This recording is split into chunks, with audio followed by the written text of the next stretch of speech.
So from your exam point of view, there are a few more things which will help you to score your dream marks. It can be 60, 60 plus, yes, it is achievable. So there are certain marks allocated for your presentation and how your answer paper looks as well. Yes, that is true. So as a evaluator, how difficult it is to be impressed. So as a student, you have to take that extra mile and you have to walk that extra mile to impress the evaluator. So how do we do it? And always remember, it is only one paper you write, but from the evaluator perspective, he will be evaluating close to 500, 600 papers. So for him, it is just one more paper. It is not a, yes, you people have put your effort, but think from his perspective. Yes. So how different will be your answer paper from your fellow members? So this do's and don'ts makes this difference. Yeah. So if you follow this, it will help you for those people who are ending up in this 40, 45. So these tips can help you to score that 5 or 10 marks extra.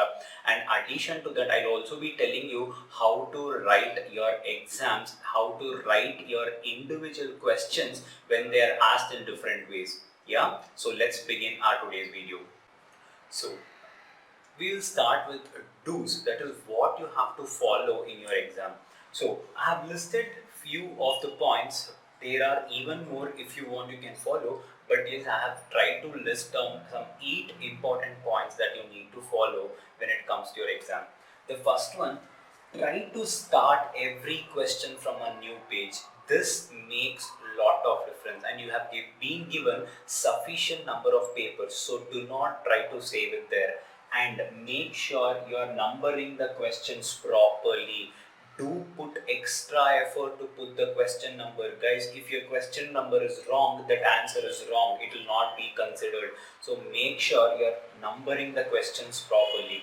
So the next one, underline important words. Guys, again I'm telling you, the number of time, the number of minutes or hours spent on your paper is very less. In that number of hours, whatever the minuscule number of time spent on your page, how to grasp or how to get the attention of the validator is by yourself telling that, sir, here is the answer.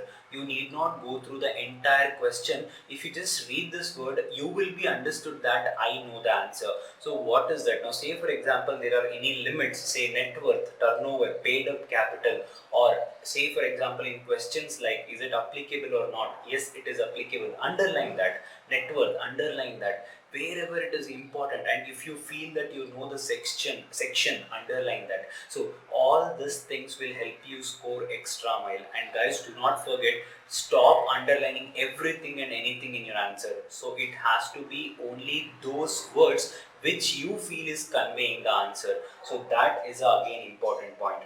The next one, write answer in points. Guys, this is very important. People write on stories, they write paragraphs. So what happens when you write paragraphs is you never know where the important point is. So when you write point wise, it is easily understood that there are 2 points. It is easy from the validator perspective to pick those points which will fetch you more marks. So always write an answer in the point perspective. The next one, as much as required. So there are questions which are asked for 4 marks. So when it is 4 marks, don't go beyond 10 lines or 12 lines, or say maximum say 13 lines. If it is 5 marks, do not cross one side of the page. 8 marks, 2 sides. Because, sir, why are you saying so? Guys, remember, all of you in your professional courses or the courses which you are doing, you will always fall short in time. And guys, we will be seeing that in our next point. You cannot miss even one single mark. The reason being, I'll tell you in a little while later. So do not forget to write as much as required. If you know the answer, well and good. Try to write it in a crisp way rather than explaining in detail. Yeah, write it whatever is required. Don't write paragraphs because you know, because you will fall short to write the other questions. Next one, this handwriting. This might sound silly for you. Handwriting plays a very important role. Imagine if I see 600 pages, I'll be seeing as a validator. Now, when I'm picking those pages, You imagine from my perspective, if someone who has scribbled, will I have intention to go through the entire word? Even if I as a validator, I have that moral duty to go, but your handwriting is not letting me to do. So how do we improve this? Let's take a 4-line book, whatever you call the cursive writing book. Take that and start practicing your answers in that rather than on a normal book. This makes a lot of difference. So yes, it makes a lot of difference. So how to do that? Whatever the practice book you're maintaining, the normal plain book, instead of that, try to practice in this. Your handwriting will increase. So that is one of the thing which you can do. So make sure you have a good handwriting. And guys, this is what I was telling you. You have to answer for 100 marks. The moment, say guys, you will be writing for 100 and you know what is the marks you will get. 40, 45, that is the maximum population ends up with. Now imagine if you are writing for 90, the 10 marks as it is being reduced. And in that you would have written something and all, that also will go. So imagine the effective number of answers you are writing. This will take a huge hit on your answers.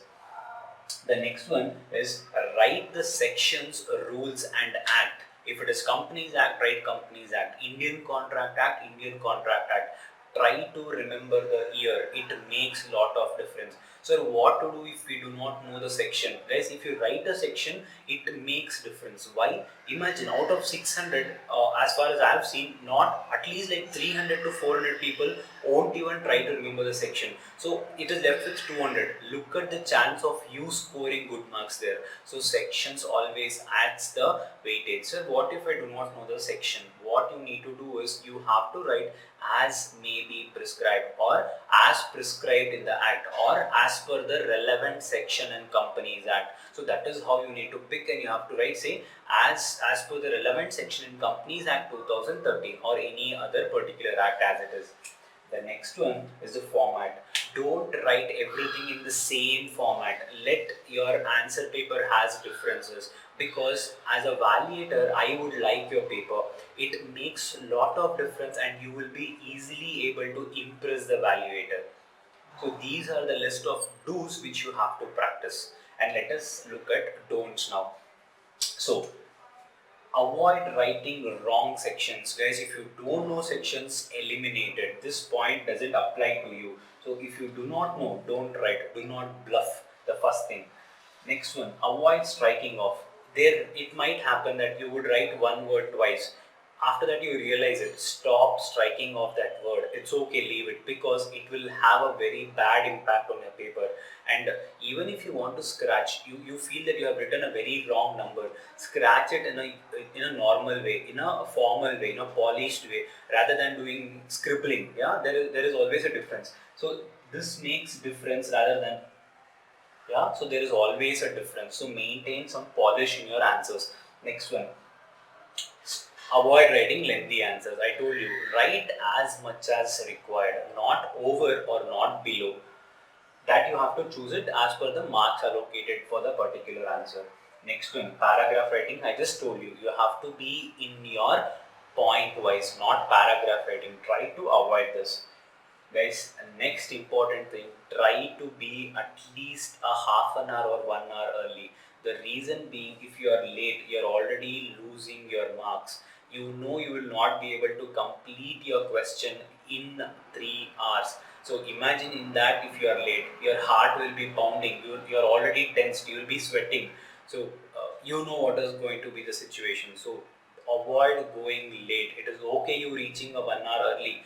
Go and do whatever that is feasible at that particular time rather than going late. Next one, do not bluff. If you do not know, stop writing stories. Yeah, because if your entire question answer booklet, if it is in point wise, and imagine only one thing is in bluffing, that is you're writing as a paragraph, because you know that you do not know the answer.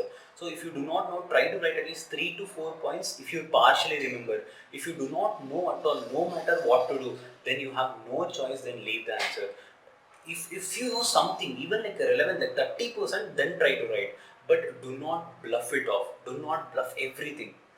30-40% bluffing is totally fine, but do not bluff everything. That too in a paragraph sentence, because they will be able to know it. And that too, do not bluff your first question ever. First question has to be a confident one where you know that this is the perfect one I can ever write. And the last one, do not forget essentials. Carry your extra pen, pencil, and your scale, because do not keep asking there.